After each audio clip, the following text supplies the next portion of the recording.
Le Mac d'Esther, c'est l'actualité du parc technologique de Limoges. Au programme de ce nouveau numéro, le retour du CES de Las Vegas pour les startups qui ont fait le voyage. Toujours dans l'univers des startups, le moment délicat de la levée de fonds. Et pour finir, la rediffusion de notre reportage de l'an passé sur le réseau Entreprendre. Le Mac d'Esther, c'est parti.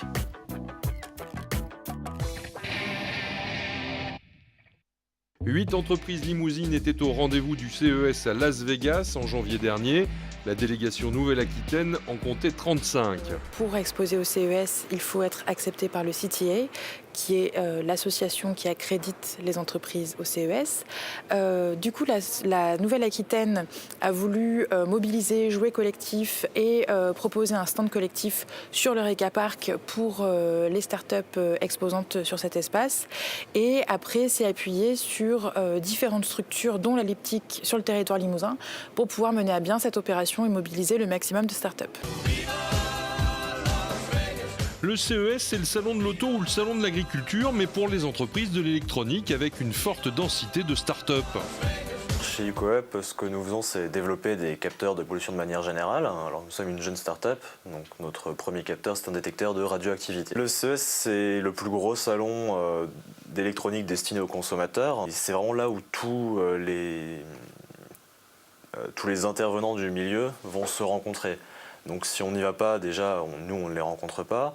Ça permet donc d'établir des contacts à l'international, donc avec des Asiatiques, des Nord-Américains, vraiment des gens qu'on ne croise pas en France. Mais en plus de ça, ça permet également d'avoir des contacts avec des Français, mais bien placés dans leur société. Par exemple, je peux citer, on a reçu une délégation d'EDF qui est passée sur notre stand. Une délégation qu'on n'aurait jamais croisée comme ça sur un salon français. Pour LDS, c'était une première visite. Nous, on y allait pour tester le marché et voir si aujourd'hui ce fameux grand marché des États-Unis était à notre portée. Et la réponse est oui. LDS propose un système innovant de diffusion sonore. Au CES, l'entrepreneur a découvert un nouvel ordre de grandeur. On rencontre le premier fonds d'investissement et le premier fonds d'investissement nous dit OK, on voit vos chiffres, c'est intéressant, c'est bien, mais nous aujourd'hui une start-up c'est 20-30 millions dès la première année. Donc ce qui veut dire qu'ils ont connaissance de leur marché et ils se disent si votre produit il est bon, aujourd'hui vous faites 20. Donc nous aujourd'hui quand on fait 1 million, on est déjà content et on se dit oh, c'est bien, on a réussi à pénétrer un marché et eux ils parlent de 20. Voilà, parce qu'ils donnent une place plus grande à la limite au produit, à la start-up et l'idée était simple. Vous avez du marketing, vous avez votre produit, vous avez le bon packaging, ok, on y va. On ne fait pas forcément des affaires directement, on ne signe pas forcément des contrats au CES, mais il y a tout un travail de capitalisation à faire une fois qu'on revient du CES. Maintenant, ce qui va se passer, ça va être développer ces nouveaux produits et les rendre accessibles pour ces nouveaux marchés. Donc, on a nos produits, on continue de les développer, de les déployer.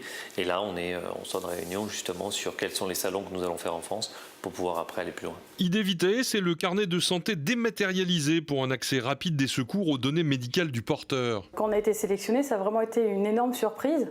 Et là, on s'est dit, enfin, on va être reconnu. Et même internationalement. Alors aujourd'hui, on a déjà engagé des actions en France et à l'international. En France, beaucoup plus en ce moment sur le service à la personne, puisqu'on est aidé par une entreprise qui vraiment veut nous envoyer dans ce milieu-là. On est en train d'améliorer aussi notre système informatique pour pouvoir proposer d'autres services qui seront extrêmement complémentaires dans ce milieu-là. Et puis on a des demandes donc à l'international, et là on est en train de voir comment, pareil, on peut interagir avec les différents pays qui aimeraient avoir la solution pour leur population. On va bientôt lancer la production de notre premier produit. On est donc à la recherche un peu des deux. On peut avoir des partenaires pour nous aider à les déployer en usine, des gens par exemple spécialisés en réseau. Sur Limoges, on est en très bon contact avec Aquacet. Mais on a des bons contacts avec Orange également qui nous a accompagnés sur le CES, avec le groupe Lacroix qui fait de l'installation de réseaux et de capteurs. Mais effectivement, on cherche aussi du client direct ou du client qui serait intéressé pour qu'on intervienne avec ces partenaires que je viens de citer.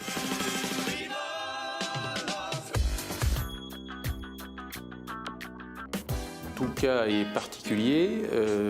On va chercher des fonds quand on en a besoin. La levée de fonds est un passage obligatoire pour tout entrepreneur devant assurer le financement de son développement pendant ou après le lancement de l'entreprise. On en a besoin quand on a, soit quand on a un développement technique à faire important ou quelques études, par exemple, de marché, ou bien quand on a fait ses premières factures et qu'on a besoin de gagner la confiance d'investisseurs privés pour accélérer sur le marché. Inplanta œuvre dans les biotechnologies, une plante sans entretien pendant plusieurs semaines voire plusieurs mois, en vente dans les jardineries et magasins spécialisés. On est en étape cruciale puisque cette semaine on dépose les statuts et on crée l'entreprise officiellement. Alors pour ça, vous avez déjà trouvé un mode de financement pour démarrer l'activité et pour développer l'entreprise, il va falloir en trouver encore plus. On a différents partenaires. Je suis aujourd'hui à l'incubateur de l'Avril du Limousin, donc c'est notre premier partenaire qui nous met à disposition des locaux, des moyens financiers. On a aussi comme partenaire institutionnel BPI, la Banque publique d'investissement, et la région au travers différents types d'aides. Mais maintenant, en particulier dès les premiers mois de vie de l'entreprise, on souhaite aller chercher des investisseurs et donc procéder à une levée de fonds. On est informé par différents moyens. L'incubateur nous donne de l'information à travers des réunions d'information. L'Agence de développement et innovation Nouvelle-Aquitaine organise aussi des informations et des aides à la mise en place des dossiers. Et puis ensuite, on se renseigne entre nous, entre créateurs d'entreprises. Les incubateurs et le réseau que l'on a nous donnent de l'information. On commence déjà par faire un peu nos propres poches, si je puis dire. Voilà, donc on est 4 associés dans l'entreprise, donc des fonds personnels. Dans mon cas personnel, un prêt d'honneur. Voilà, donc par la structure Initiative Limousin, donc un prêt à taux zéro sans garantie. On va chercher du financement auprès de la région, de la subvention pour financer notamment le matériel, et puis du financement bancaire déjà pour débuter le démarrage de l'activité. On développe des contenants céramiques pour l'élevage du vin. Donc une alternative au classique fût de chêne, cuve inox qu'on trouve classiquement chez le vigneron. À chaque entrepreneur son tempo, mais pour tous, le premier partenaire financier, c'est l'incubateur. Nous-mêmes, on fait de l'avance remboursable auprès de nos chefs d'entreprise. Et puis ensuite, ça va être le jeu suivant, un peu d'argent public, un peu d'argent privé, un peu d'argent public, un peu d'argent privé. On va avancer comme ça sur 2 pieds, de manière à arriver à la fin de l'incubation à des volumes qui peuvent aller entre 100 et 200 000 euros. Mais ces volumes-là précéderont généralement une vraie levée de fonds à destination des fonds d'investissement ou des business angels. Là aussi, on va dire que chaque projet a des besoins de levée de fonds à des moments différents. Nous, on souhaite le faire assez rapidement, entre la fin de la première année et le premier semestre de la deuxième année d'existence. Donc, si possible, entre fin 2018 et courant de l'année 2019. On imagine faire une levée de fonds entre 300 et 400 000 euros. Biopitos est proche de la sortie de l'incubateur. La production à échelle réelle va bientôt pouvoir commencer après 2 années passées dans la structure. Donc ces 2 ans nous ont permis de mettre au point les prototypes, de nous caler un peu sur notre stratégie commerciale, de commencer déjà du démarchage. Et puis maintenant on rentre dans le cœur du projet et dans la fabrication. On travaille d'ores et déjà sur de nouveaux projets, sur de nouveaux produits qui nécessitent des fonds assez importants en termes de recherche et d'innovation. Et donc la levée de fonds est un moyen indispensable. C'est pas évident puisque c'est quand même un mécanisme un peu compliqué. Il y a beaucoup d'étapes. C'est un processus long qui prend beaucoup de temps et qui est un peu compliqué à gérer en parallèle de l'activité de l'entreprise. On doit y penser dès le départ, dès l'entrée en incubation, et puis la déclencher au bon moment puisque c'est très long. En particulier en France, par opposition à d'autres pays, la France, la moyenne c'est plutôt 1 an. Donc 1 an, c'est à la fois long et court. On a vite fait de prendre du retard si on ne s'y prend pas au bon moment. La levée de fonds n'est pas qu'une opération séduction. Il convient de formaliser cette étape et de valoriser l'entreprise et son concept. Pour valoriser l'entreprise, c'est du gré à gré. Donc il y a les méthodes comptables classiques qui sont en première approche le montant des fonds propres. Mais en innovation, tout est différent. En innovation, on va parler de goodwill, c'est-à-dire de potentiel futur de l'entreprise. Donc c'est un monde complètement décorrélé des entreprises classiques comme les commerces par exemple, ou les entreprises de services classiques à la population. Il n'y a pas de règles, il y a simplement un accord à trouver entre les fondateurs et ceux qui viennent y investir sur un montant de la valorisation de l'entreprise.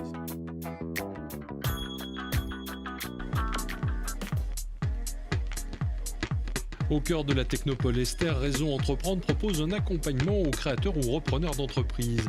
Après une phase de préparation et un passage devant un jury, le porteur de projet bénéficie d'une offre complète. Avant tout, un accompagnement humain, puisque c'est le cœur de métier de Réseau Entreprendre, la genèse et les fondements de Réseau Entreprendre.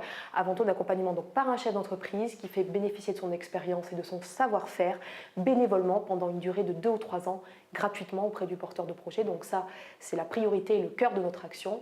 Et le deuxième volet, c'est aussi un accompagnement financier par l'octroi de prêts d'honneur, donc prêts à la personne, donc de 15 à 40 000 euros, donc qui sont faits aux porteurs de projet pour renforcer ses fonds propres et créer un effet de levier au niveau des partenaires bancaires. C'est un réseau de chefs d'entreprise qui se mobilisent bénévolement pour accompagner des créateurs ou repreneurs d'entreprises sur le territoire. Ce que j'aimerais parler d'aujourd'hui, c'est l'investissement. Il faut que je dégage en termes de crédit entre 400 et 500 000 euros. Peut-être qu'on refasse le point, avoir un dossier complet sur pourquoi acheter un terrain par rapport à ta situation actuelle. Le binôme lauréat-accompagnateur est très normé, à chacun sa place et son champ d'action. Parce que je suis là juste pour l'accompagner en tant que chef d'entreprise, donc ça je connais.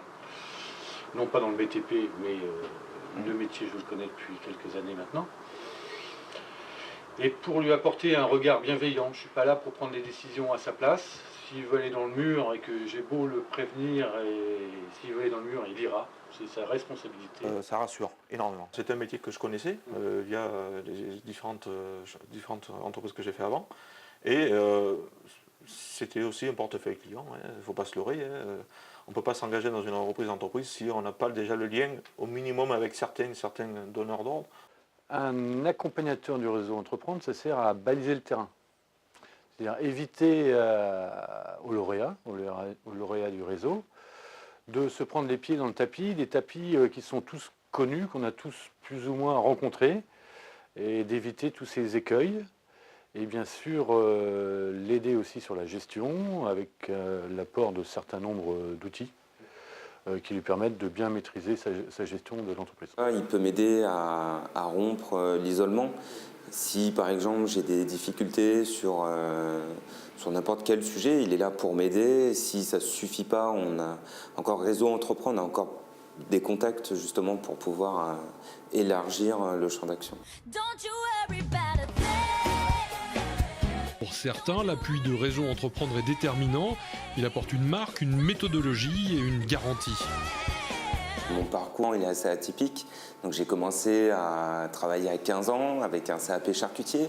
Après, j'ai été serveur, j'ai fait plein d'autres choses. J'ai été manager en téléphonie mobile et aujourd'hui, voilà, j'ai monté ma propre entreprise. Mon Réseau Entreprendre a été un appui en fait, pour mon financement. Donc c'est eux qui ont accéléré les choses et les prises de contact avec ma banque. On va se focaliser sur la perspective de création d'emplois, puisque Réseau Entreprendre a vocation à accompagner les créateurs ou repreneurs qui vont créer ou sauvegarder l'emploi sur le territoire. Ce qu'il faut retenir principalement, c'est la force de nos chefs d'entreprise qui accompagnent bénévolement. Donc c'est 126 membres chefs d'entreprise, adhérents de l'association, une moyenne de 150 porteurs de projets qui poussent la porte de Réseau Entreprendre pour 15 lauréats en moyenne par an.